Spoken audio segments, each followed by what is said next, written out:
Hello, everyone. Welcome to Lily's English Cafe. I'm your host, Lily, and this is your daily dose of simple, easy English. I'm so happy you're here with me today. And joining me as always is my co-host, Joe. Hey everyone, so great to be here. Hi Lily. Hi, Joe. Okay, quick question before we start. Can you start your morning without coffee? Honestly, no, not at all. I need coffee first, then I can talk to people. Same. Without coffee, I am not a happy person in the morning. Not even a little bit. Totally true. And that is exactly what we are talking about today. Coffee. Coffee culture, and how to talk about coffee in English. Joe, why is this topic great for English learners? Because people talk about coffee all the time, at work, with friends, at a cafe. Coffee comes up in everyday conversations constantly. Exactly. So today, I'm going to teach you useful words and phrases. We'll use them in real conversations, and we'll help you practice. So please stay with us until the end. There's something fun waiting for you there. Don't leave early. And if you are new here, welcome. This channel is for English learners just like you. We make simple, slow English conversations so you can listen, learn, and improve every single day. If you enjoy learning this way, please like this video. It really helps us reach more learners. And subscribe so you never miss a new episode. We make new ones every week. Okay, let's talk coffee. Joe, let's start with the basics. What is coffee culture? Good question, Lily. Coffee culture means how people use coffee in their everyday life. It's not just about drinking it. It's about the habits, the traditions, and the social moments around coffee. Oh, I like that. So it's bigger than just a drink. Exactly. For many people, coffee is a social thing. People meet for coffee. People work over coffee. People have important conversations over coffee. Like, let's grab a coffee, right? Yes, let's grab a coffee is a very common English expression. It means let's meet and have coffee together. Let me say that slowly. Let's grab a coffee. Let's grab a coffee. Nice. It's an informal, friendly way to invite someone to meet. You can say it to a friend, a coworker, or even someone you just met. Hey, let's grab a coffee sometime. Very casual. Very natural. And in many countries, especially the USA, the UK, and Australia, coffee shops are very popular places to meet, to work, or just to relax. Like a second home almost. Some people spend hours in a coffee shop, working on a laptop, reading a book, just sitting and thinking. I love that. It feels like a little peaceful world. And there is a special phrase for this: coffee house culture. It means spending time in a cafe, not just buying a drink and leaving. So the cafe becomes a community space. People feel comfortable there. They feel at home. Beautifully said. So coffee culture is about more than just coffee. It's about people, places, and conversations. Okay, now let's talk about something very practical: the types of coffee. Because when you go to a cafe in an English-speaking country, you need to know what to order. Yes, you don't want to stand at the counter and say, I want coffee. And the barista says, what kind? And then panic. We've all been there. So let's go through the most popular types of coffee, one by one, nice and slowly. I'll name them, Joe, and you explain each one quickly. Ready? Ready. First, espresso. Espresso. Espresso. It's a small, strong cup of coffee. Just 1 or 2 sips, but very strong. Like a little punch of energy in a tiny cup. And it's the base for most other coffee drinks. Great. Next, Americano. An Americano is espresso with hot water added. It's bigger than an espresso but still quite strong. Very popular in the United States. That's why it's called Americano. Next, latte. A latte is espresso with a lot of steamed milk. Very smooth and creamy. Not too strong. If you don't like very strong coffee, a latte is perfect for you. I love lattes. They feel like a warm hug in a cup. That's such a beautiful way to put it. Thank you. I try. Okay, cappuccino. A cappuccino is espresso with steamed milk and thick, bubbly foam on top. It often has a little cinnamon or chocolate powder too. Very pretty, very classic. And here's a fun cultural tip in Italy, where cappuccino comes from. People only drink it in the morning. Ordering a cappuccino after lunch is considered a bit strange there. Really? Yes, so if you visit Italy, have your cappuccino before noon. Good to know. Next, flat white. A flat white is similar to a latte, but smaller and stronger. Less milk, more coffee flavor. Very popular in Australia and New Zealand. And it actually became popular in the UK because of people who moved there from Australia and New Zealand. Coffee travels the world. It really does. Next, cold brew. Cold brew is coffee made with cold water, not hot water. It takes a long time to make, sometimes 12 hours or more, but the result is very smooth, rich, and refreshing, perfect for summer. Served over ice. And finally, frappuccino, or just frap. A frappuccino is a cold, blended coffee drink, very sweet, very creamy, coffee, milk, and ice all blended together, usually with whipped cream on top. It's more like a coffee milkshake than a regular coffee. Very popular with younger people. And Very true.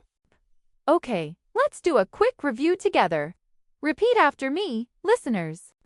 Espresso, small, strong, black. Americano, espresso plus hot water. Latte, espresso plus lots of milk, smooth and creamy. Cappuccino espresso, steamed milk and foam on top. Flat white like a latte, but smaller and stronger.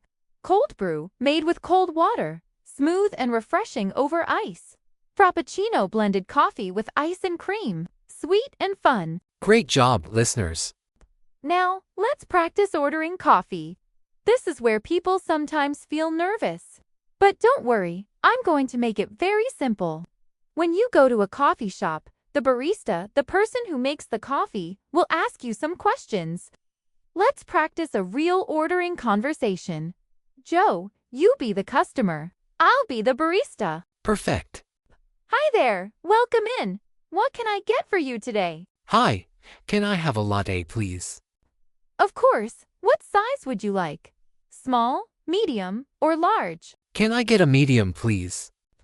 Sure, and would you like any milk alternatives? We have oat milk, almond milk, or soy milk. Oat milk, please. Great choice. Would you like any extra shots of espresso? No, thank you. One shot is fine. No problem. And your name for the order? Joe. Perfect. That'll be ready in just a few minutes. Joe, your total is $4.50. Have a great day. Thank you. And that is a very typical coffee shop conversation in English. Now let's look at the key phrases. The barista says, "What can I get for you?" That means, what do you want to order? You answer with, "Can I have a underscore, please?" Very polite, very natural. The barista asks, "What size would you like? Small, medium, or large?" One small note. At Starbucks, the sizes have special names. Small is called tall, medium is grande, and large is venti. It confuses a lot of people. It confused me to the first time. I ordered a tall thinking it was big, but it was the smallest size. Very disappointed. Lesson learned, now you know. The barista may also ask, "Would you like any milk alternatives?" That means, do you want a different kind of milk? Oat, almond, soy, or coconut are common choices. And you can also customize your order. Ask for extra sugar, no foam, extra espresso shots, and more. English speakers love customizing their coffee. Sometimes the order sounds like a full sentence. Can I have a large iced soy latte? 2 extra shots, no foam, light ice, 1 pump of vanilla. The barista has to write all of that down. It's true. Okay. Now let's talk about coffee expressions, phrases English speakers use in everyday life. I love this part. First, I need my morning coffee. This means I really need coffee to start my day. I can't function without it. Almost every coffee lover says this. Including us. Including us. Laugh second. Let's do coffee sometime. A casual, friendly invitation. It means let's meet and spend time together. Very similar to let's hang out. You can say it to a friend you haven't seen in a while. Hey, it's been so long. Let's do coffee sometime. Third, coffee break. A coffee break is a short rest during work. You stop working, get a coffee, maybe have a snack, and then go back to work.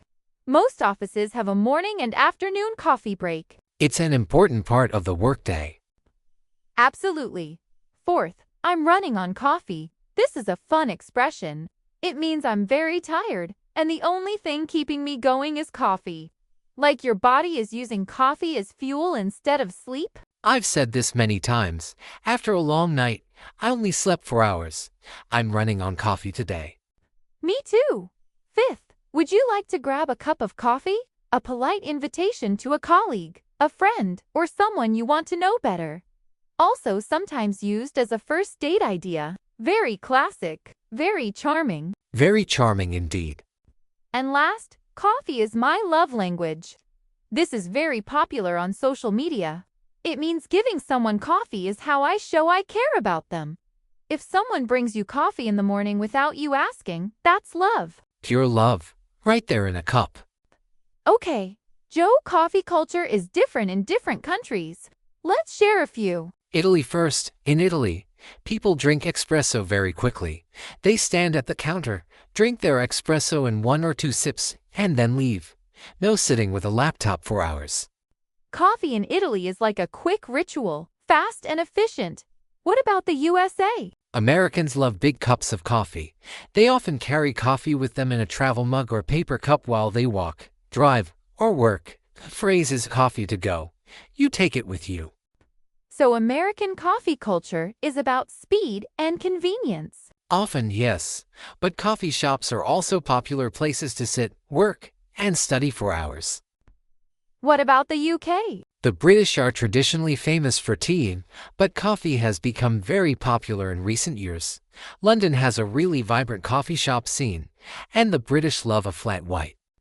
That actually became popular in the UK thanks to people from Australia and New Zealand who brought the drink with them. Coffee really does travel. Now, Turkey and the Middle East. Turkish coffee is very famous. It's made in a small pot. The coffee is very thick, very strong, and often sweet. You don't use a filter. The coffee grounds sit at the bottom of the cup.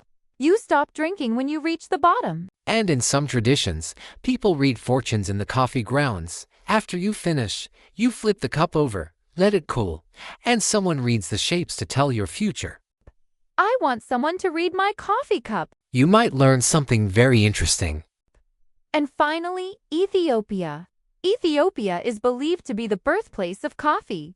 There is an old legend about a goat herder named Kaldi who noticed his goats were very energetic after eating red berries from a certain tree. Those berries were coffee berries, and from there, the tradition of coffee began. Ethiopia has a beautiful coffee ceremony. They roast the beans fresh, grind them, brew the coffee, and serve it in small cups, all as a ceremony to welcome guests. It's about hospitality. It's about community. Coffee as a gift to guests. So beautiful.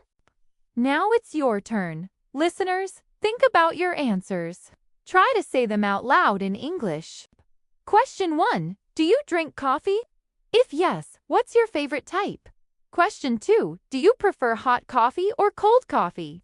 Question 3. Do you like going to coffee shops? What do you usually do there? Take a moment, think. Say your answer out loud, even if it's just one simple sentence. Simple is perfect for practicing, and if you feel ready, write your answer in the comments. We would love to read it. We are at the end of today's episode. Can you believe how much we talked about coffee? Coffee is a very big topic. It really is. And now you know the types of coffee, how to order, how to use coffee expressions, and a little about coffee culture around the world. That is a lot of learning in one episode. And listeners, you should be proud of yourself for staying until the end. That takes real commitment, and commitment is how you improve. Every time you listen to an episode like this, your English is getting better. Even if it feels slow, it's working. Just keep going, a little bit every day. Like a good cup of coffee, consistency is the key. I love that. Consistency is the key, just like coffee. Okay, now it's your turn to talk. What is your coffee order? Tell us in the comments. Hot or cold, strong or sweet? And what time do you usually drink coffee? We read every comment and we love hearing from you, our listeners from all around the world. If you enjoyed today's episode, please give it a thumbs up. It helps other English learners find this channel. Share it with a friend who is learning English too. It's a great way to practice together. And don't forget to subscribe so you never miss our next episode. We'll be back very soon with more simple, slow, and fun English conversations. Until next time, keep practicing, keep listening, and keep learning. Bye, everyone. Bye, take care.